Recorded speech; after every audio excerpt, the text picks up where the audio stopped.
Hi అందరికీ, welcome to my channel Varshi Girisha blogs. ఈరోజు నేను చేయబోయే రెసిపీ కొబ్బరి బూరెలు. కిలోన్నర పిండి తీసుకొని ఇలా బాగా జల్లించుకోవాలి. అంటే నేను నైట్ నానబెట్టుకున్నాను బియ్యాన్ని, పొద్దున్నే పిండి పట్టించాను.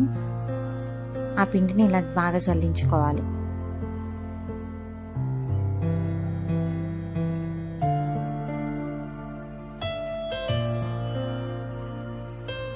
కిలోన్నర పిండికి కేజీ బెల్లం తీసుకొని ఇలా ముక్కలుగా దంచుకోవాలి. ఆ తర్వాత ఒక గిన్నెలో వేసి 2 గిద్దలు నీళ్లు పోసుకొని అది కరిగే వరకు స్టవ్ మీద పెట్టుకోవాలి.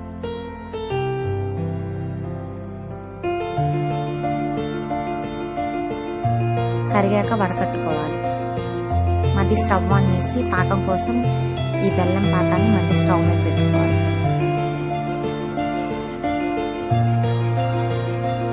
బాగా కలుపుతూ ఉండాలి.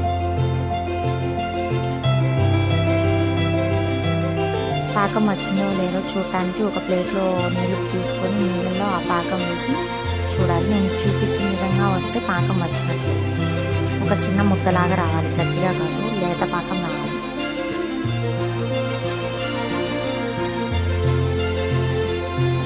ఆ తర్వాత ఈ పాకంలో కొబ్బరి పొడి వేసుకోవాలి. నేను 2 కొబ్బరి చిప్పలు తీసుకున్నాను. అది బాగా మిక్సీ పట్టుకున్నాను. మీరు కావాలంటే తురుముకోవచ్చు. ఆ తర్వాత యాలకుల పొడి కూడా వేసుకోవాలి. నేను యాలకులు పంచదార కలిపి పౌడర్ లాగా వేసుకున్నాను. మీకు కావాలంటే ఉత్త యాలకుల పొడి అయినా వేసుకోవచ్చు. పాకం వచ్చినాక స్టవ్ ఆపేసి కొంచెం పిండి వేసుకుంటూ బాగా కలుపుతూనే ఉండాలి. కలుపుకుండా ఆపితే ఉండగట్టి. ఆ తర్వాత ఇలా తయారవుతుంది. మళ్ళీ స్టవ్ ఆన్ చేసుకొని ఒక ప్యాన్ పెట్టుకొని డీప్ ఫ్రైకి సరిపడా ఆయిల్ పోసుకోవాలి. ఆయిల్ వేడెక్కిన మీద కొంచెం పిండి వేసుకుంటాం. ఆయిల్ బాగా వేడయ్యింది. ఆ తర్వాత ఒక కవర్ తీసుకొని నూనె రాసుకుంటూ చిన్న చెక్కల్లాగా వేసుకోవాలి.